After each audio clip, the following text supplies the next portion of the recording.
This is episode 11 with Marie Forleo.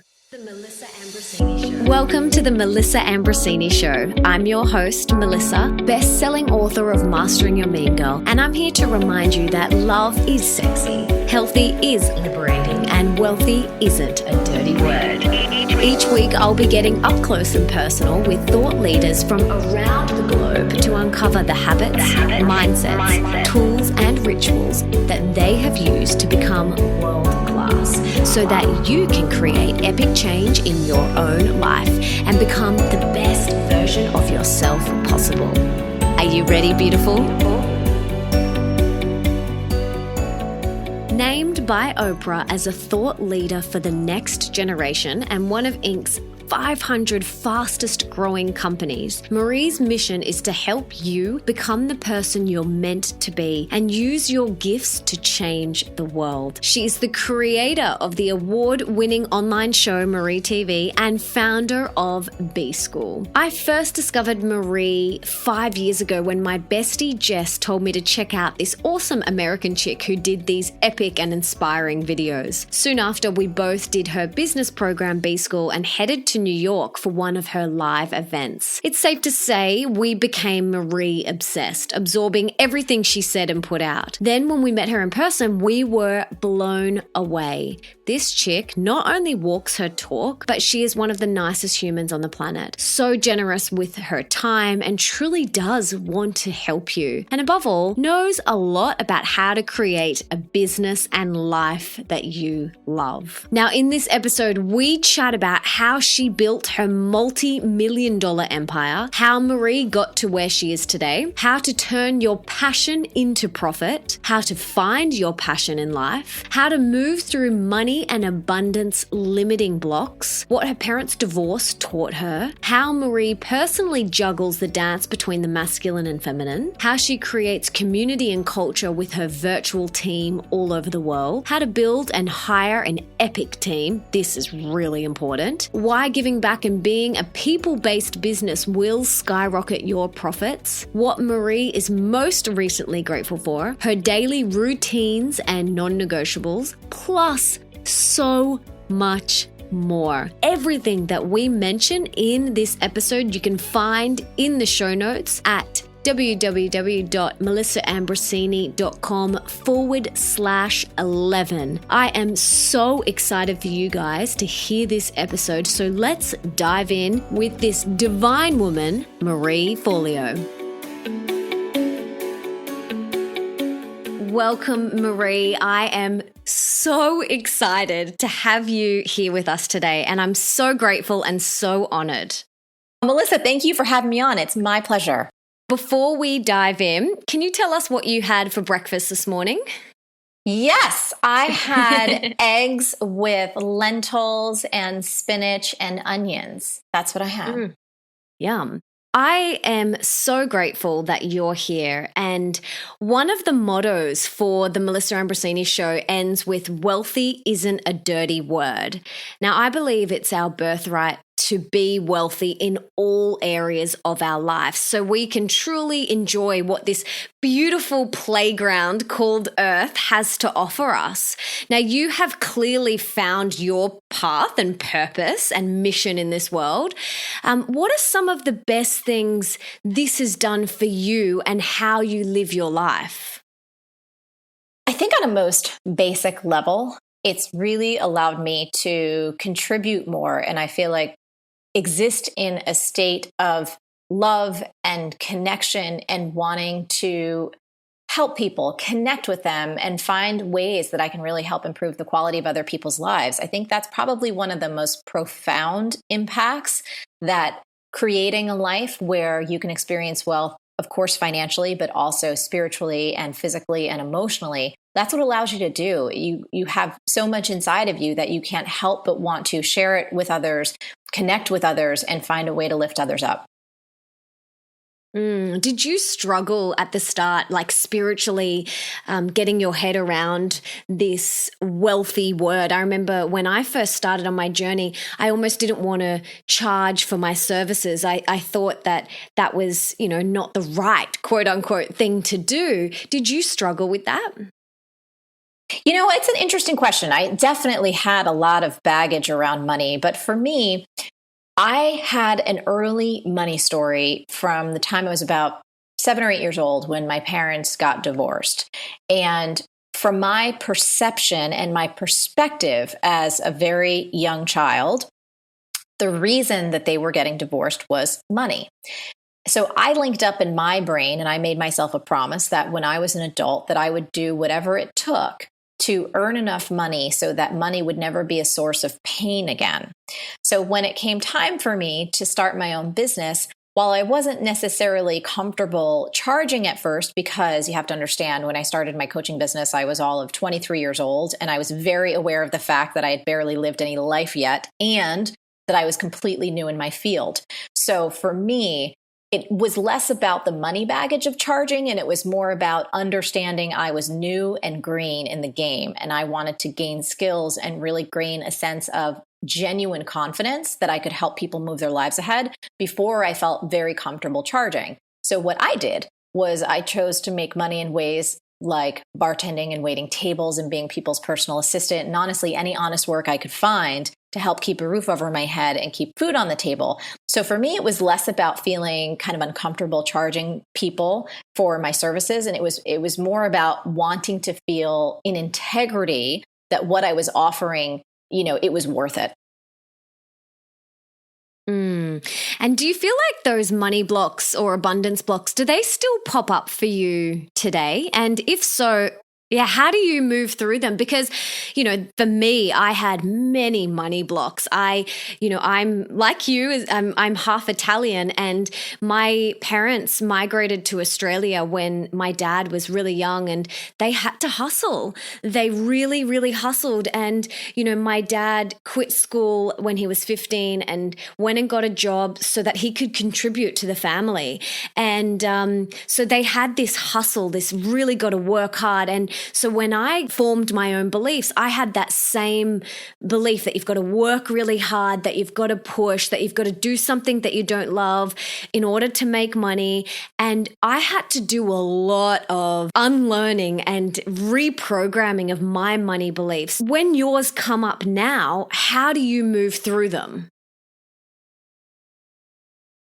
For me, it's just always about looking through the lens of non-judgmental awareness and being willing to see how I'm operating, not from a space of I'm doing it wrong or I should be over this by now, but really getting curious and being an investigator and saying, why would I feel uncomfortable charging X amount of dollars, and asking myself, is it tied to I don't think I'm worth it? Or on a more external level, is this value that I'm providing, do I really feel like that's an appropriate price?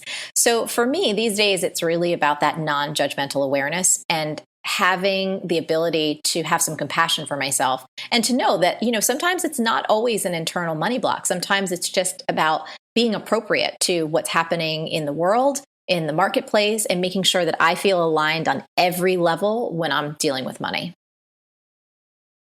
Alignment is so important, isn't it? In every area of your life, not just, with your business and money. Yes, absolutely. And how do you make sure you are consciously aligned in all areas of your life?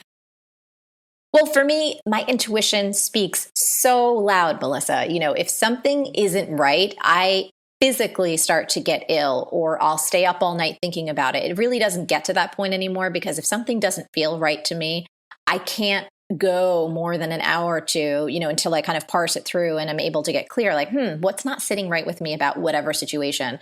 And I go handle it quickly. I do that, if there's ever a misunderstanding with someone on my team or even my personal relationships or friendships, if I ever sense that something is just either a little off or I'm not sure what's happening and it doesn't feel right, I dive into it head on and just get it out on the table and go, okay, do we need to handle something here? Am I just making a story up in my mind, or are we okay? Or do we need to have a talk?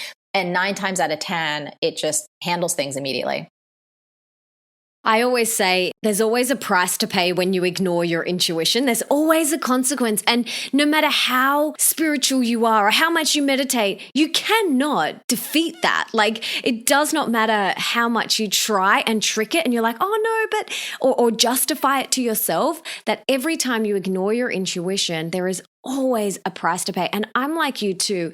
When something doesn't feel right, I've got to fix it. And even though it's uncomfortable, I'm like, just sort this out, because the pain from letting it go longer is way bigger than just dealing with it then and there. Yes. I wanted to shift gears a little bit here and go back a little bit. It's very easy for people to look at you and think, oh, she was an overnight success. But both you and I know that that is absolutely not the case. Can you tell us a little bit about your journey and how you got to where you are today? I didn't even know I wanted to be an entrepreneur. All I knew was when I had my first job out of college on Wall Street on the New York Stock Exchange. After being there for a few months, I just started hearing this little voice inside that said, this isn't it. This isn't where you're meant to be. And I would go to work every day, and this sense of dread and this sense of just feeling like I was dying a slow death, it was growing stronger and louder and just more heavy until it got to the point where I felt like I couldn't stay at that job anymore. The scary part for me was just realizing, okay, my intuition is speaking loud. This isn't where I'm supposed to be in life, but it wasn't telling me what I was supposed to do. And that probably was the scariest part. And the only two clues I had was the fact that I loved creativity. I felt like a very artistic, expressive person. When I was little, I often dreamt of being an animator for Disney or a fashion designer or a fine artist. But I also had this other side to me that absolutely loved business and small business and marketing and making things grow. And my dad was a small business owner, and I often used to work with him on the weekends when I was a kid. So I had that side of my brain. And also I went to school for business finance. So, the past 4 years previous to having that job, I was in business type of classes. So I remember when I quit that job on Wall Street, thinking to myself, I don't know what the hell I'm supposed to do with my life, but I know Wall Street wasn't it. And so I went on a bit of an odyssey to try and figure out who I was meant to be in the world. And the things that came together for me were the fact that I loved women's magazines because they felt like, well, there's this creative sense to them. There's storytelling. There's the editorial bit. They're beautiful. There's photographs. So there's a whole creative department. But then, of course, there's the commerce end. There's the advertising and all the different business functions that make a magazine successful. So I got myself a position at Gourmet Magazine, which was under Condé Nast Publications. And Gourmet Magazine was a foodie magazine. And I am a woman who loves to eat. So this was a kind of great thing for me. I was an assistant in the ad sales department, and my desk was near the test kitchen. So I was happy about that because those chefs, they would bring up anything they were testing the recipes for, and I would get snacks all day long. So that was fun. But I'll tell you, about 6 months into that job, I started to look ahead at my boss, who was an ad executive, and she was a wonderful woman. She was strong and she was smart and just brilliant and kind. And then also the publisher of that magazine, so the very head chief, right, of that end of the business, another strong, powerful, smart woman. But when I got honest with myself, I realized I didn't want to become them. I didn't want to climb that corporate ladder. And then I started to feel the sense of panic because I was like, wait a minute. If I don't want to climb this corporate ladder, this isn't where I want to be, what the hell am I doing wasting their time and mine? So I started to have that feeling again, like this isn't where I'm supposed to be. And I thought, okay, well, maybe, these past few years between Wall Street and being on the ad side of a magazine, maybe this is all leaning a little too heavy towards business. Maybe I need to get back to my creative side, back to my roots of when I was a kid. So I got myself a job at Mademoiselle magazine, fashion magazine, awesome, in the editorial department. So getting to work with designers, getting to go to photo shoots, getting to kind of interact with that more creative end of the business. And for a while, again, it was fun. It was somewhat glamorous. If anyone's ever seen The Devil Wears Prada, what it's like to work at kind of a fashion magazine in Condé Nast. It was intense and exciting and wonderful in many respects. But when I looked ahead, I'll tell you, I found out what the editor-in-chiefs of magazines earn per year. And I was like, oh, hell no, that is not enough for me. I had more hunger than that. I also remember just feeling like, again, this was my own perspective. So this is not a slam against anyone who finds this to be their passion. But for me, I wasn't deeply passionate about clothes, that I wanted to really make fashion my life's work. And so I started having that feeling again. I don't want to be the editor in chief. I don't want all these other people's jobs. What the heck am I doing? So one day I was online when I probably shouldn't have been, and I stumbled upon an article at the time about a new profession. Okay, you got to remember, this is the late 90s, early 2000s. And this new profession that completely just took me over was called life coaching. Melissa, I could not believe that there was an actual job where you get to work with other humans to help them strategically move their lives ahead. I thought this was like the biggest breakthrough ever. And even though in my mind, I knew I was 23 years old and I hadn't lived much life yet, something in my soul lit up like never before. And I knew that I had to pursue this thing, no matter what the heck it was. I had to figure out more and somehow get involved. So I signed up for a life coach training program. It was through an organization called Coach University, which at the time was the first and only coach training institute that there was. And I started doing my coaching studies at night while I was at the magazine during the day. Fast forward about 6 months, I get a call from the HR department at Condé Nast, and they were offering me a job promotion at Vogue. And that, my friend, was my proverbial fork in the road. Stay on the steady path, right? Paycheck, health benefits, kind of prestigious job, keep climbing the corporate ladder, or quit and do some weird new thing that sounded crazy, but really cool, called life coaching. Even though I had no experience, I was tens of thousands of dollars in debt after college. I had no clue what I was doing. So of course, I chose to quit my job and start figuring out how to build a coaching business. So that is the beginning of my journey. And then I won't go through the whole rest of the path because I think, a lot of it's out there and people can watch episodes of Marie TV. But for the past 17 years, I have been building this business brick by brick and creating what has now become a really beautiful social business that I love.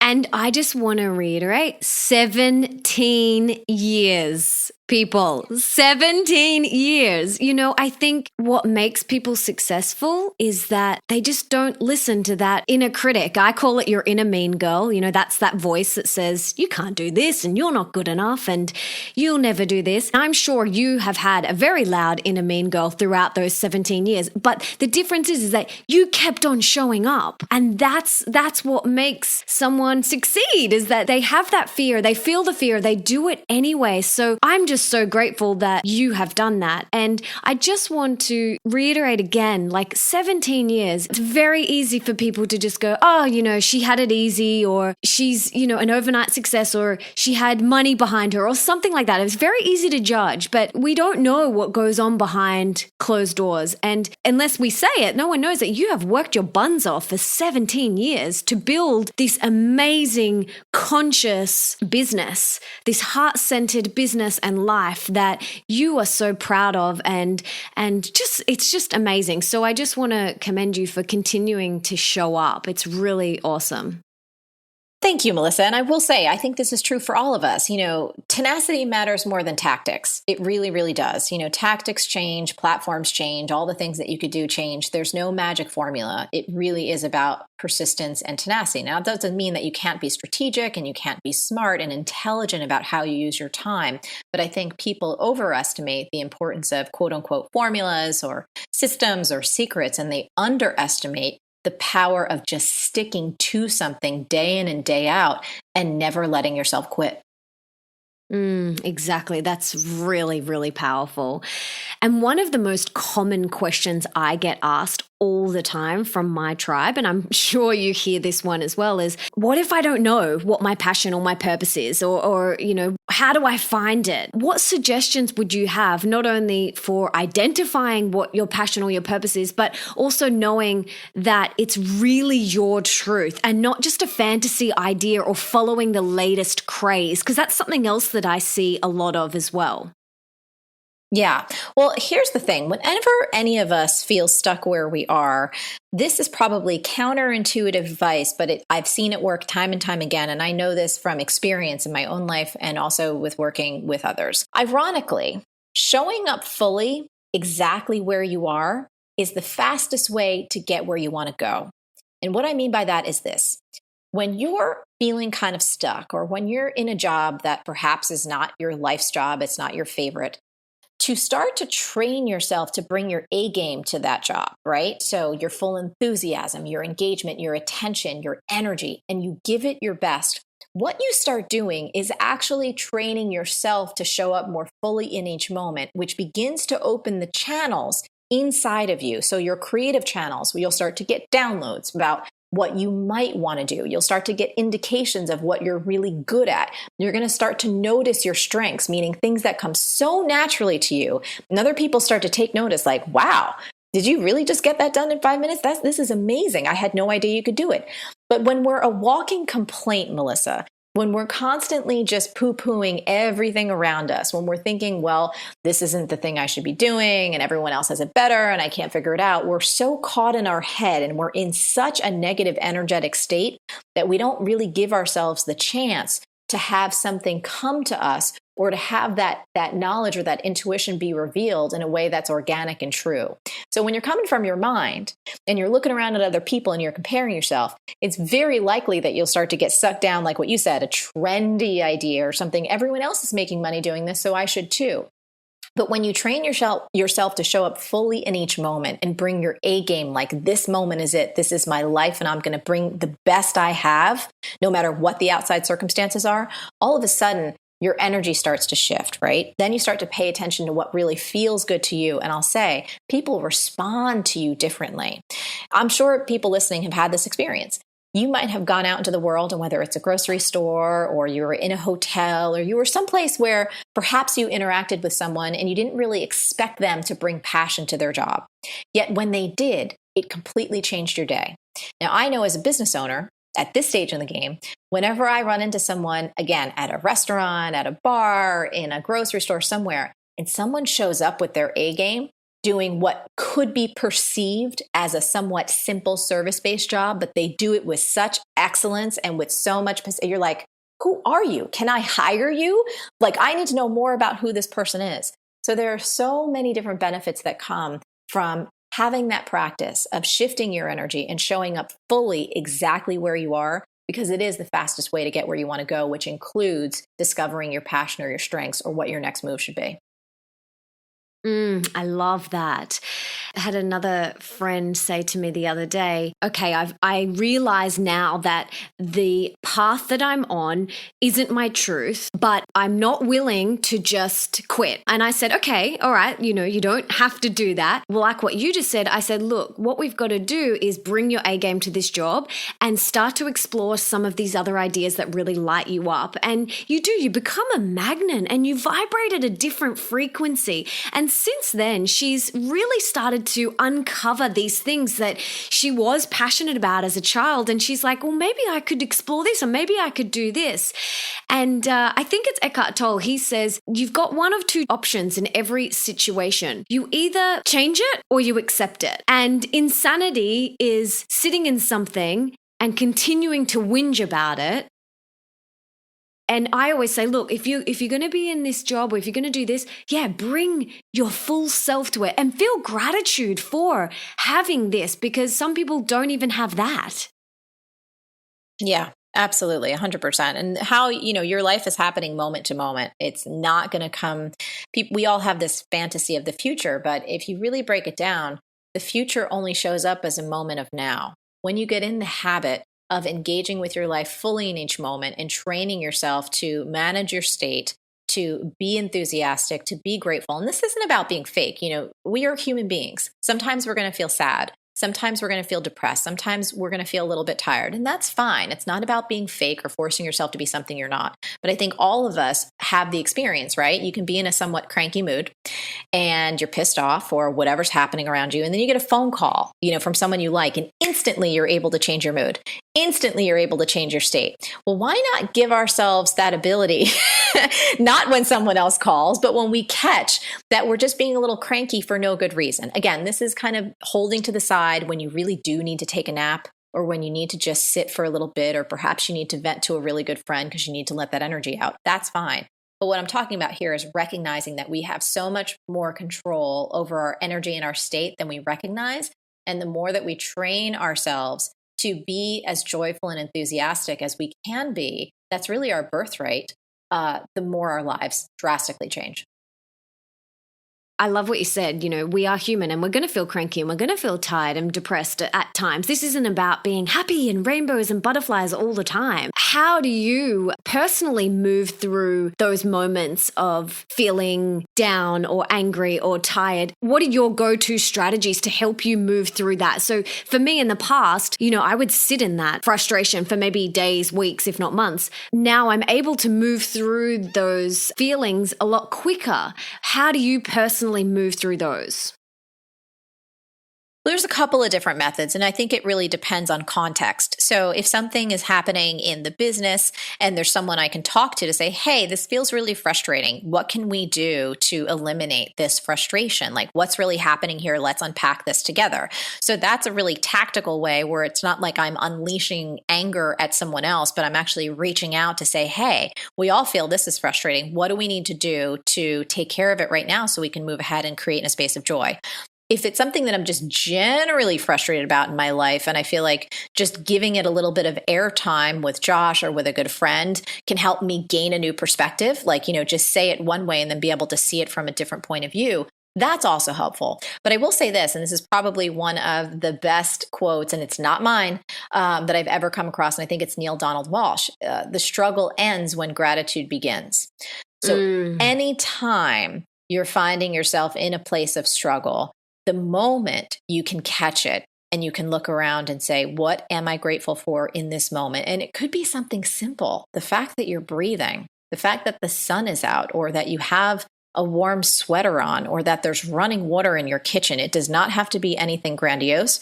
But when you start appreciating what you have in this moment, you shift your energy instantaneously, and you can gain a new perspective and shift your entire energetic state to one that is a lot more productive and empowering. Couldn't agree more. Now, you are a perfect example of someone who's turned their passion into profit. So what are the first steps for people to do that? I think the most important step you can take is actually to connect your passion to people. So all businesses are about solving problems or making a difference to a set of humans who are struggling with a particular issue. So if you can connect your passion to other humans, that for me is the first step of it, because I think a lot of people make the mistake of falling too in love with their product or their service and not falling in love with their customer. So if you can start to think in those terms, who are the groups of people out there who you feel really connected to? Maybe you're a part of the target market that you want to serve. Or is there a group of humans out there that for whatever reason you have this affinity towards and you really want to serve them? You want to make a difference to them, whether it's you want to solve a problem, you want to surprise and delight them, you want to create something that's going to make them so outrageously happy they're not going to know what to do with themselves. I think that is really one of the first key steps of turning your passion into profit, because solving problems for humans is really the fundamental structure of any successful business. Yeah, I absolutely love that and couldn't agree more. You have a virtual business. Yes. And I have had a virtual business. I thought that the next progression in my business was to get an office. So I got this beautiful office space and I had full-time staff in there. And I realized that that actually wasn't my truth. And it was an idea that I had, and it wasn't really serving my mission. And so when I let it go, it created space for me to really flourish in the virtual sense. And how have you managed to do that at such a high level? Like, you have such an amazing, successful business, really focused on your people, not only your team, but also, the partners that you work with, including myself, and then all of your tribe. Are you just incredibly organized, or did you win the lucky team lottery? What are the keys to having a successful virtual empire? Well, I think you hit the nail on the head. And I'd say there's definitely grace involved in my life, no doubt. But in addition to that, there is a whole lot of hard work and a relentless commitment to find great people to work with where we share the same values, where they are excited about the mission of the company, which is to improve the quality lives of everyone who we get to touch. And so on our team, I think it really is about finding the right culture fit. It's about finding people that want to be in your business. They're not necessarily looking at the job as a stepping stone to something else. They're not coming on board because they necessarily want to learn from you and then go do their own thing. For us, it's always really important to find a good culture fit, to say, hey, some seasons in our business, you're working long hours, but then we also give you 6 weeks paid vacation every year. You get healthcare and you get 401k, and we take lots of time off, and there's all kinds of exciting things that happen. But we're also people who don't necessarily punch a clock. Sometimes it's not just 9 to 5. Sometimes it's 8 to 6. Some weekends there's incredibly exciting stuff happening. So we're always looking to find people that are completely excited by that proposition, who love what we do. And I think that really, honestly, Melissa, is one of the secrets that allows us to do what we do. And you mentioned organization. I do think that that's a key. I think that when you're growing your business, when you're scaling your business, when you're bringing on more people, being really attentive to how you communicate so that folks understand the expectations, people understand deadlines, and people feel really comfortable talking to each other as you hit problems and obstacles, like every one of us will on every single project. Having that communication be really fluid and having a high level of trust within your team is absolutely crucial. I agree. Team is so important when you are creating heart-centered business. Yes. And living from your mission and your purpose. It's about finding the right cultural fit. How do we do that? Well, I think it comes out from the beginning, very much in the way that in B School, for example, we teach people how to find their ideal customers, where you literally start to articulate who are the kind of people that you're best meant to serve when you take a look at your product or your service and the problems that it solves, the vibe of it, the tone of it, how everything interacts together. Who are the people that are going to get the most benefit from that? Because, one of the things that we talk about, especially in a business context, if you're talking to everybody, you're talking to nobody, right? Your marketing is going to be very ineffectual if you're trying to reach a mass market, especially when you're first starting out. You're going to be too vanilla, you're going to be too bland, you're not going to take enough risks, and there's not going to be enough personality for anyone to really fall in love with you. Well, the same thing is very true when you're looking to build your team. We build out avatars for the exact kind of person that we want when filling a role. And so when we're putting together our job descriptions, when we're going out into the world and saying, hey, we have a job opening, we're very, very specific about if this is you, if you read this and this just makes you light up and you feel like you've just found your dream job, well, there's a very good chance we're going to be a good fit. If you read all of this and you're like, not me, not what I'd want to do, that all sounds horrible, well, then please don't apply. So it's very much like being clear about your ideal customers so you can go find them and serve them. Same thing is true with your team. Do an ideal customer avatar, but do it for an employee and really flesh out who that person is. And again, you might even have fun with this. You might talk about their hair color or their eye color or give them a name and a whole persona. Just for fun, just so you can fully flesh out the type of person who could really thrive in that role. And of course, you're going to get lots of people who don't have that hair color and have a different set of life circumstances, but they may have the same beliefs and the same philosophy in life and the same kind of vibe that your ideal customer kind of employee has. And it's really easy to hire great skills. I have in the past hired on skills and not on culture, and I've shot myself in the foot. We all have. I ignored my intuition. My intuition was like, I'm not sure about this person. But my head was like, no, but she can do this, this, and this, and she can do this, and it's going to be amazing. And every time I have shot myself in the foot, every single time. And when you are running a heart-centered business and you have this desire to serve people and share your passion with the world, having a team that is like-minded and on the same path is so imperative. You're right. You really do have to get quite specific. And how do you screen? Well, it's really simple. We often give folks some test projects, depending on what the particular role is. So for example, if we're hiring for customer service, we'll send folks some sample email questions that our audience might send in. And without them having any training, we just want to hear and see how they would respond to someone. Again, this is before giving them any kind of context or any kind of training on how we do things. We want to see their writing skills. We want to see how they would respond to particularly sticky situations. So that's part of the way that we screen. So people then, you can tell, obviously how they show up in these test projects, but also you can see how quickly they respond to you. You can see if there are errors in their email back. You can feel their energy. So there's a lot of different indicators for screening. For us, it just comes back to what we respect and appreciate on our team. So on our team, having strong communication skills, especially written strong communication skills, is essential because we are a virtual business. And because so much communication happens on Slack or on email, not only within the team, but also with external teams and with external partners, that people have to be able to communicate in such a way that they are clear, they're kind, they're compassionate, they're to the point, and also doing things in a timely manner. So if someone is interested in working with us and there are certain deadlines to their test projects and they don't meet those deadlines, well, that doesn't work for us. That's a clear indicator that it's going to be a problem if they were hired, because we're a really on it team. So I think for every person, it's about looking at your culture and what are some of the must-haves? What are some of the things that are non-negotiable for you? And then it's really easy to start reverse engineering some criteria, some test projects. So as you're in the hiring process, you're going to be able to feel and see very objectively if someone has a chance of fitting in or not.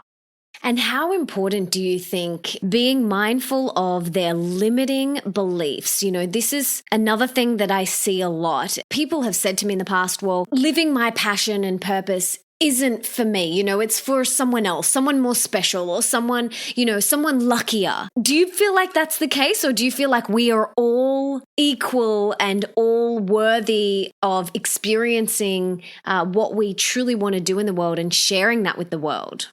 Well, there's a couple of different things there to parse through. One, I think absolutely every human being is worthy of having a life that they not only enjoy, but that they feel as though they're doing the work that they were meant to do in this world. Yes, they are worthy of that. Are we all equal?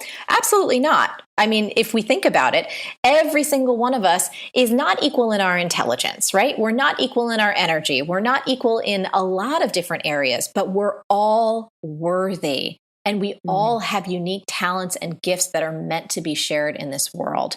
So I think for people that feel like, I don't think it's for me. Well, you have to realize that is a choice. That's not a fact. That is a choice that you're making. And if you'd like to challenge that belief and believe something else, that's also a choice. And we've seen people, I'm sure you have, Melissa, and I have as well, seen people who are willing to make different choices in their lives and thereby create completely different circumstances and create completely different experiences of living.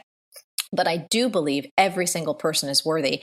But I also believe that folks will find their way to happiness. Not everyone really wants to be an entrepreneur or should be an entrepreneur. One of the interesting things that I think that has been fascinating and I love about what we do is, people take B school, Melissa, that don't necessarily want to run their own business, or perhaps were thinking about running their own business, but they took the program and realized, you know what? I actually just want to be a part of an entrepreneurial team. And now I have all of these skills that I can take and be like the most kick-ass team member on an entrepreneurial team and be in that environment without necessarily having to be responsible for keeping the lights on. I'm thinking about particularly one woman who came through the program and is now really high up in a friend of ours, Danielle Laporte, in her organization, who's like one of her VPs. And it all happened because she put herself through B school, and then she started seeing all these opportunities to make a difference within an entrepreneurial context. So my point back to your question is, not everyone has to, quote unquote, turn their passion into profit in a way that they're running a business. But I do think it's possible to find joy and meaning and fulfillment in this life. And I think that is everyone's birthright. I couldn't agree more.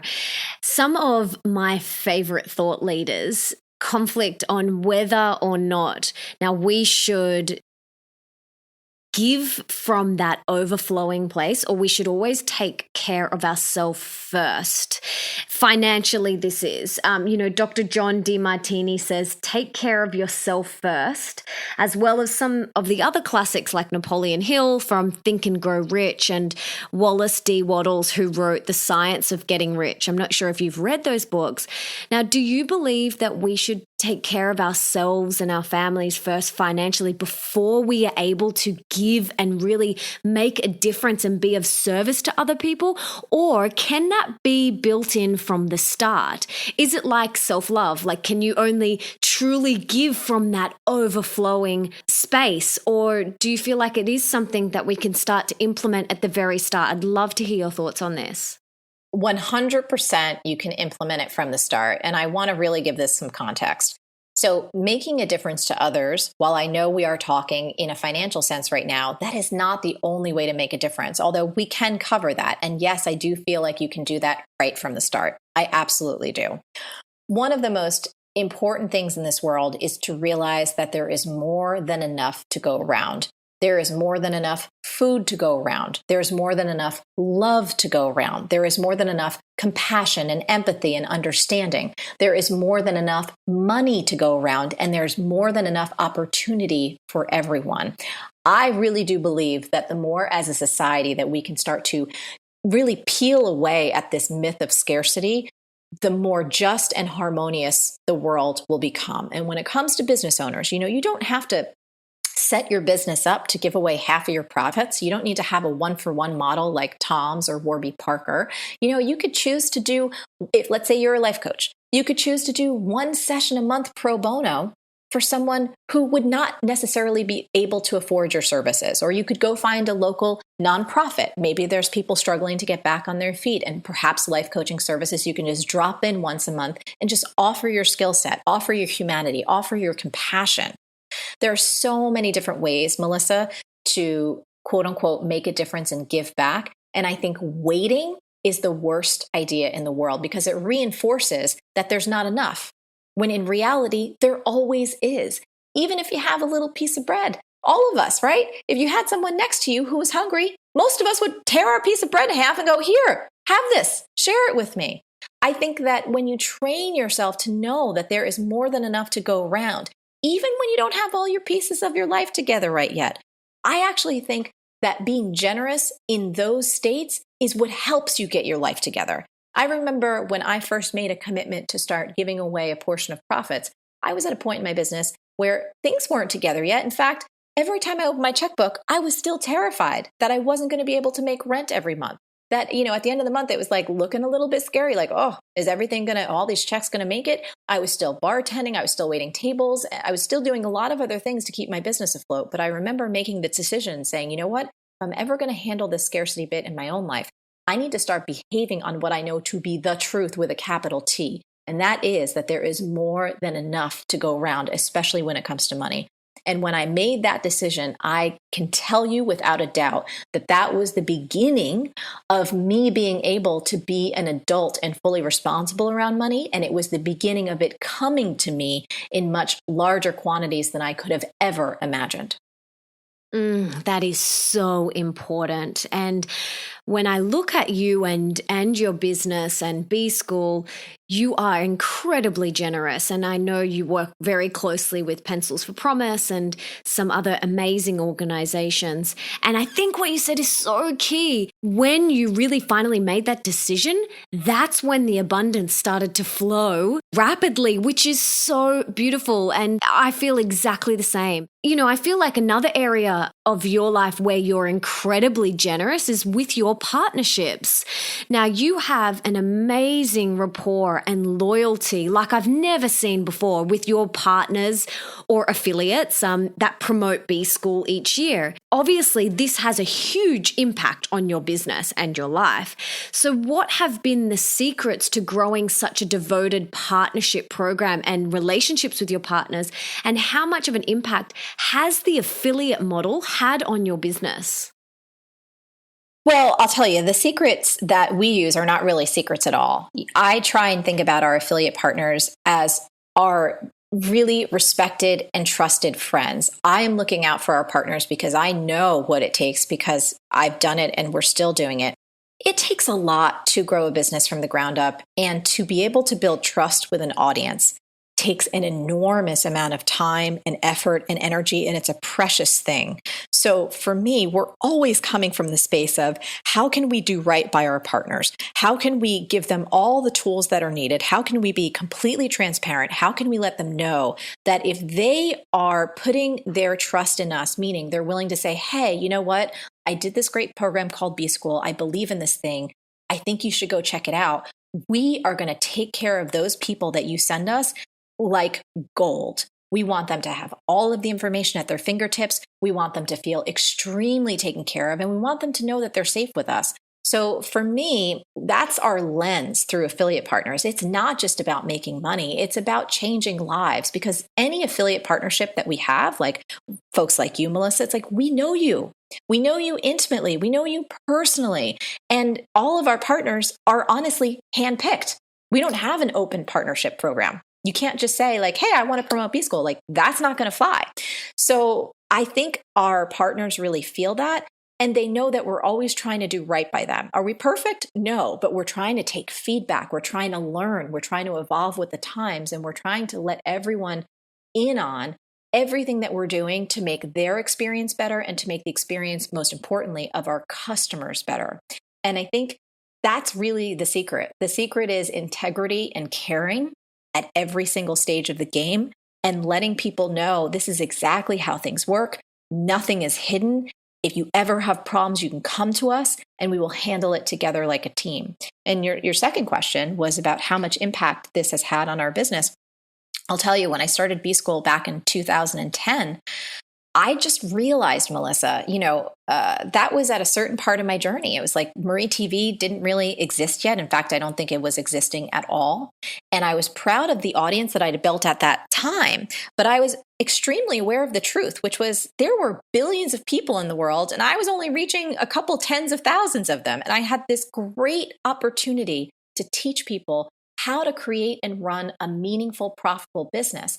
So in order to get the word out, I wanted to just partner up with people who already had built trust with audiences who might be interested in this. I had no idea that this was going to turn into what it's become. We have over 30,000 graduates from over 160 different industries, over 112 countries and territories around the world. I had no idea when I started that this was going to happen. But our affiliates, who I'm so grateful for, just help us change more lives. They help introduce us to folks who perhaps have never heard of us before, and give them really an opportunity to check out a program that is transformative, that it's proven, and where they get to connect with other people who are devoted to building their business for all the right reasons. And you really do. I just want to say you do such a beautiful job at nurturing your partnerships. I love B School. I've done it 5 years in a row now. So you think I would like it if I keep showing up each year. You are such a beautiful person, and you are so authentic, and everyone on your team, like, it's very easy to, get an email from someone and you forget that there's actually a human being on the other side. It's very easy to just see words, and then you feel the amount of love that your team pour into every single email. And it really makes you feel like you're just having a conversation with one of your best friends. So I just wanted to say that it's really powerful, and I feel like you're doing a great job. So thank you. Thank you. Oh, that means the world to us. And I will definitely pass it on to the team. And just for everyone listening too, our lives need to be about connection. Connection is the thing that matters most. It's what's going to make the difference in your business with your customers. It's going to make the business with you and your team as a leader. And it's what's going to make the difference with you and your other industry friends, whether it's affiliate partners or just people that you know and connect with and mastermind with, or people that you know out in the industry where you see them at events. Focusing on genuine connections is one of the smartest, most underutilized business strategies there are. I couldn't agree more. We both work in a very virtual world. Yes. It's very different sitting and having a cup of tea with someone to connecting via email. Yeah. How do you kind of marry the two, or how do you bring that connection that you get from in person into the online space? How do you kind of make it cross over a little bit more? Do you have any tips or secrets? Yes, absolutely. I think it's about really understanding and training yourself to manage your energy. So when you're sitting down to write an email, whether it's to your audience, whether it's to someone that you'd like to do business with, a client, doesn't matter in any context. Before you actually start writing that email and typing the words, check your energy. Make sure you're in a place where you're thinking about that other human being. Perhaps you're visualizing their face, or you're imagining the last time you saw them, or if you go on their website and you just check out what they're doing, anything like that, to get some type of emotional connection going. And when you're writing, it's not just about getting things done fast or, being as productive as possible. It's about thinking about what would you want that person to feel when they're opening that email. Most of our lives are so busy, and all of us have challenges, whether it's challenges with our family or our businesses, or, we have frustrating days. So when you can be a light and a source of joy and a source of hope and energy for another human being, it's a really beautiful thing. And each of us have the capacity to do that. And I think people underestimate that others will feel your energy, like the energy you inject into creating something transmits. It transmits through text, it transmits through email, it transmits through video. All of those things matter. And so understanding and being responsible for your energy, I think, is one thing that each of us can do. And that's a tip. So next time you sit down to write an email, write a text, whatever it is, just take a moment and check yourself. Breathe, think about that person, think about how you'd like them to feel, and then let yourself write. That's amazing. That's a great tip. Thank you for that.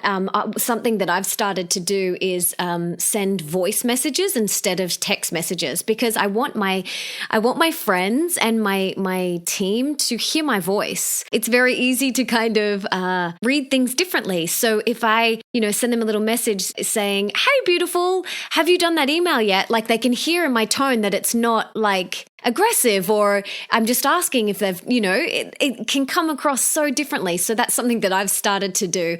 And it's a lot easier and quicker too, just to record your voice. Love it. So that's something that I've personally started to do, and everyone loves it. And I get lots of messages back from my friends saying, hearing your voice was just really lit me up, or it was the highlight of my day. So that's something that I love doing. Something else that I'm really fascinated with and love exploring is the polarity between the masculine and the feminine energy.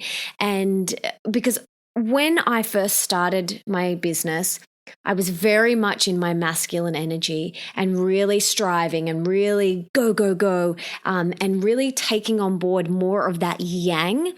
And to be honest, neglecting my yin side, and I burnt myself out.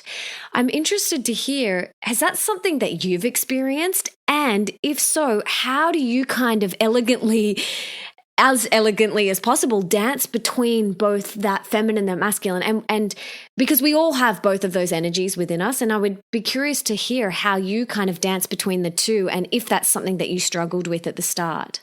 Oh, yeah. It's not even just at the start. I think I actually struggled more with it probably in recent years than I did at the start. And the reason I say that is because as the business has continued to grow and get bigger and more complex, it was easier for me to kind of stay in a driving fashion to be able to get things done.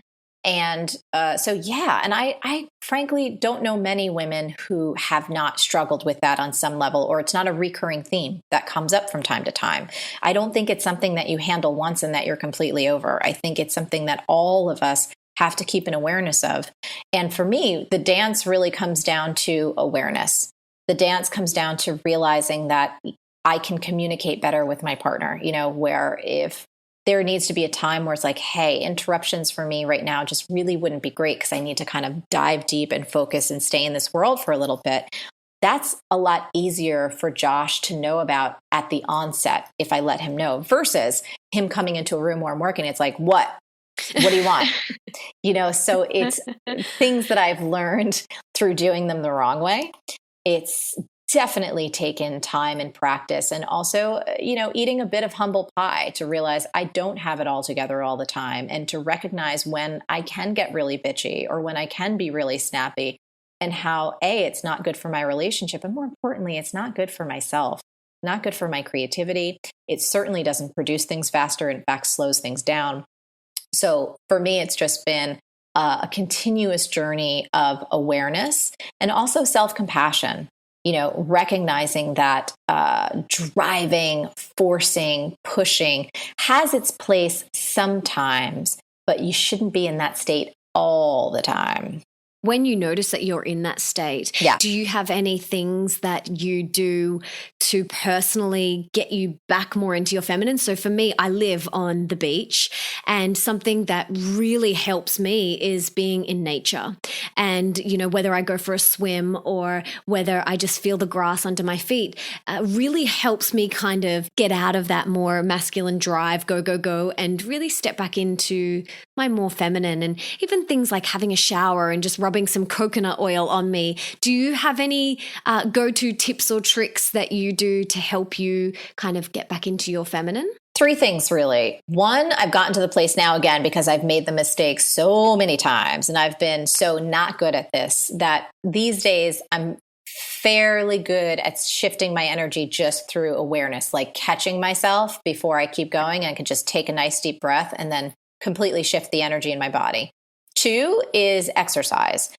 For me, that's a cure-all for almost everything. And then the 3rd thing, taking a shower also works. I think it helps too at the end of a work day to just take a shower off all the day, take off the clothes, change the clothes, put something fresh on, and that does the trick too. I love those 3 things. Now, I've got a couple of rapid fire questions that I'd love for you to dive into. So the first one is, what is one thing that you are currently working on within yourself? Maybe it's something that you're currently struggling with or you want to improve within yourself. Is training myself to wake up without an alarm at a particular time. So I've been having a ton of fun with this, and I actually had a little experiment going because I'm here on the West Coast now in California. Last week I was on the East Coast for a short bit. And so I was playing with, what's going to happen if there's time differences, understanding that obviously we all need good sleep because that's good for our brains. But I was really curious how that would work if I, went to a different coast and kind of shifted it around. So that's been really, really fun, is continuing to train my mind to wake up, quote unquote, on demand without an alarm. How important is self-care when you are running a heart-centered business? Everything. I think that having daily success rituals, it really makes a difference. If any of us have, kind of woken up and felt that hit of the alarm, right? And you're like, I got to go. And you kind of get out of bed and you're looking at your phone and you're like trying to rush and get everything done. And then you feel bad and, am I going to get a workout in today or am I not? And what are we going to have for dinner? And you just feel like your entire day, you're always racing to catch it. And I'm sure most of us have had the other experience, right? Where for whatever reason, we've chosen to get up at a particular time and created a structure where whether we exercise and or meditate and or eat a healthy breakfast or whatever it is that we needed to do, we somehow structured it that we had enough time to do that. And then we sat down and we knew exactly what our most important task of the day was, and we just went right to it. And we got to those meetings and we were able to have that dinner. And understanding that contrast for yourself and knowing that all of that is within your control, the self-care aspect, if you can make that happen in the morning and you do that every day, it will radically change not only the quality of your life, but the results that you produce in your business or your career. Talking about success rituals, one thing I am so fascinated about is people's morning routines and how their day looks. And obviously, no 2 days are ever the same, but how do you prime yourself for the day? Like, what are some of your daily non-negotiables that set you up for success? Journaling, meditation, exercise, and a really good, healthy breakfast. So that might include a green juice, that might include some eggs, that could include a protein shake, just depending on how my body's feeling, what I'm hungry for. But those are non-negotiables for sure. And then if Josh and I happen to be in the same town, in the same city, having some time together, whether that's to have some tea or some coffee, even if it's just 10 or 15 minutes, those non-negotiable, I'm good to go. It's really interesting. I was reading the other day, I think it was Think and Grow Rich, by Napoleon Hill. And he said, behind every successful man is a supportive woman. One thing that we both have in common is these beautiful men behind us. Do you think that is really helped you in the growth of your business to have this rock behind you? You know, I'm not sure whether Josh works in your business. Yeah, no, he doesn't. He has his Josh is an actor and he has a completely different, other career, but he's always been very, very supportive of me. To be honest, I don't think our relationship would work if we work together. We're just such two different human beings. But to answer your question, absolutely. Like, I appreciate him so much. And he was someone who, when my business was first starting and it was going, but it was again in the very, very baby stages when he and I met. And he always believed in me. You know, when I didn't believe in myself, he would always be there as this voice of, I know you can do this. You're so going to do this. You know, at those times when I was doubting or feeling completely insecure or going like, gosh, is this ever going to happen? He never had any doubt. And he always supported me energetically and with so much love and compassion for my craziness and my quirks and all that stuff. I undoubtedly know that he's made a tremendous positive difference in every part of my life. And what about for people who don't have that? They have a partner who kind of thinks what they're doing or their passion is a little bit crazy. Yeah, I think that it's worth it to unpack that stuff. And whether you go and get some relationship counseling or, find a good workshop or a program to work through, if you're going to spend your life with someone, or even if you're going to spend a good couple years with someone, it's got to be joyful. And if things aren't meshing and things aren't okay, I'm not a huge fan of sweeping things under the carpet or just, kind of tolerating things. I think that is the worst way to live. I think it's so much better to have the difficult conversations and to confront things and to get things out on the table, because both of you deserve joy. And every woman and man deserves to be supported by someone. And if things aren't quite where you'd like them to be, you have to take responsibility to do the hard and difficult and sometimes messy and painful work to either get the relationship to an outstanding level where you are supportive of one another, or perhaps make a really tough decision that, y'all might deserve better. Really great point. So let's pretend now that you have a magic wand and you could put one book in the school curriculum in every single high school around the world. Now, besides your book, what book would you choose to put in the school curriculum all over the world? I think I'd choose The War of Art by Stephen Pressfield. That's a goodie. Even though it is written in the context of quote unquote writers, it really is about the act of creation and self-initiation and being proactive about using your gifts to make something happen. And he so beautifully illustrates that insidious force of resistance that all of us can feel when we are on the edge of embarking on a new adventure. And I think the way he describes it with such candor and, brevity and heart and from a place of experience is something that every single person needs to understand and really have that wisdom in their back pocket. And I'll put the links to everything that we've mentioned so far and that book in the show notes, so you don't need to write it down. Now, I would love to hear, you've mentioned gratitude a few times, and gratitude is something that I am so passionate about. Again, it wasn't something that I learned as a child. This was something that I learned along the way and I realized had such a profound impact to my happiness that I really started to take it seriously when I began on, my spiritual journey. And it's made such a huge impact in my life. So I would love to hear 3 things that you're most recently grateful for in your life. One is for certain, our team, the team of women and one man that we work with every single day. They are just extraordinary human beings. So totally grateful for them. Definitely for Josh, just earlier when I had a lot of things on my plate, just the fact that he would go and heat up some soup for me and make sure that I was fed and fueled. So that was not only sweet, but just really lovely. And I'm also really grateful for my parents. My parents are just two amazing human beings. And my mom just sends me the funniest texts all the time with all caps and all kinds of emojis. And she's just, the biggest fan of Marie TV and has comments on it every single week about the clothes or what I'm wearing or what I'm talking about. And it's just a joy. They're both a joy in my life. Oh, that's so beautiful. How many people do you have in your team now?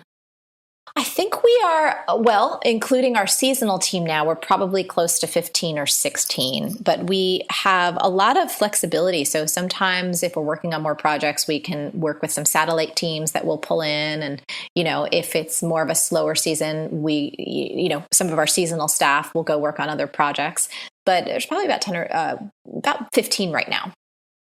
Well, you guys sure do look like you have an absolute ball on Marie TV. Thank you. One of my favorite parts is the little outtakes at the end of each episode. That's my mom's favorite too. She's like, can you just have one episode where it's just all that, like more dancing, please? I'm like, sure. I'm always curious to see, okay, what is she going to come up with next? It's such good value. So thank you for adding those little bits in at the end. They're just such gold nuggets. So thank you. And my last 3 questions. Okay, in your opinion, what is one of the most important things that you can do for your health? Exercise and eat right. So let me just unpack that for a moment.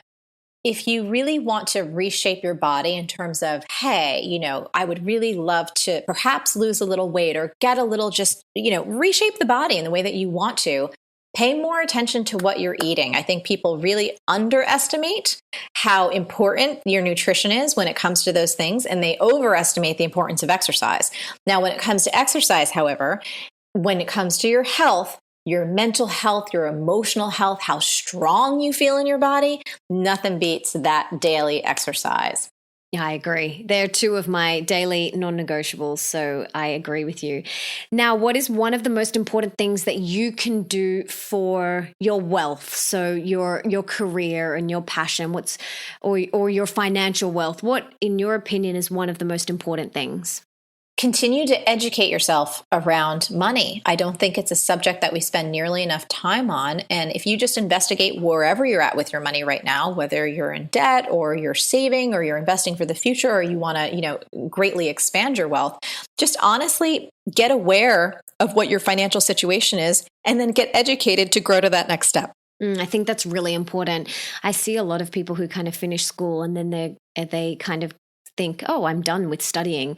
And that mentality is setting you up for not a joyful experience. I feel like we've got to be a student for life and be hungry and continue to learn and grow. So I agree with you on that one. That's perfect.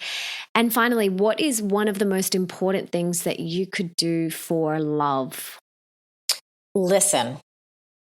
Listen to the person that you're with. Really understand what they're saying from their point of view and validate their experience. So important. And really listen in between the breaths and in between every single word. There's so much gold in there if we can just really listen. So that's really beautiful. Thank you so much. I am just so grateful for this conversation.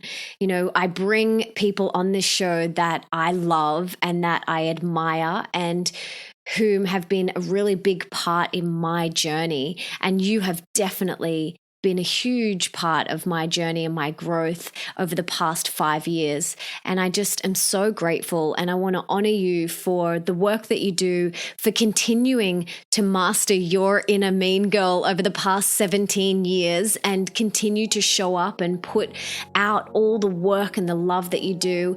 You are one of the most authentic and beautiful and genuine people I have come across, and I just love you so much. Oh, thank you, Melissa. That's so kind of you to say, and it's my honor to be on your show. Thank you for having me, and thanks to everyone who's listening. And we'll put everything that we spoke about in the show notes, so you don't have to worry about jotting anything down. It'll all be there. But thank you again, Marie, and I am excited for our next chat. Awesome. Have a great day, everyone. Thank you. Isn't she a beautiful human being? One thing I love about Marie is that she's incredibly authentic, and no matter how successful she gets, she continues to show up authentically and give you the time of day. Now, whether we are catching up on Skype or in person, she deeply cares, and you can really feel that. She looks in your eyes and she connects with you, and that is one reason I love and continue to do her program, B School, every year. I've done it for 5 years in a row now. This is my 6th year of doing B School. And the reason I continue to come back is because not only does Marie over deliver, but she really cares. She really, really cares about helping you turn your passion into a profit. And B School is about not just online businesses, it's about any business that wants to be heart-centered and turn their passion into profit. It is unbelievable, and it's open right now for registration. It closes on March 2nd. And she only does it once a year. So if you want to do B School, jump on board now, because you will have to wait an entire year to get in the next time. And I don't want you to miss out. It is such an amazing program, which is why I continue to do it year after year. And it just blows my mind with how generous she is with her time, with her knowledge, with everything. It is one of the best online programs I've ever done. And you can get all the information in the show notes about B School. And make sure you sign up to my newsletter, because I have something very, very exciting launching so soon. And it's a new program called Business Bootcamp Mastermind. And in this Business Bootcamp, you will be able to work directly with me on building your dream business. Now, I don't do any mentoring anymore. I haven't done any mentoring in a couple of years, and this is the only way you'll be able to work with me and have me hold your hand and answer all of your business questions and help you build your dream business. And you can actually, if you head to the show notes, you can find out how you can get my Business Bootcamp free for 2 months. This is where I will hold your hand through the process of creating your dream business. So if you want to get that for free for 2 months, all you have to do is head to the show notes, and that is melissaambrosini.com/11, and you can find out all those juicy details there. And don't forget to subscribe to the show and leave me a 5-star review, because that means that we can inspire more people together and I can get more epic humans on the show for you. And don't forget to tell me who you want me to get on the show. And you can do that on Twitter by tagging me at Mel_Ambrosini and the person you want me to interview using the hashtag The Melissa Ambrosini Show. And for everything that we mentioned in today's episode and all those juicy details on how you can work with me for free for 2 months, head to melissaambrosini.com/11. You can also check out all my other podcasts there too. And don't forget to leave me comments under the show notes. I read every single comment and I love reading them so much. I also read every single review that you guys leave on iTunes, because I'm so grateful and so freaking honored that you've taken the time to review it and leave me a comment. So please come and chat with me under the show notes in the comments. And thank you for being here, for wanting to be the best version of yourself, and for showing up for you. You rock. If there is someone in your life that you can think would benefit from this episode, please share it with them right now. And until next time, don't forget, love is sexy, healthy is liberating, and wealthy isn't a dirty word.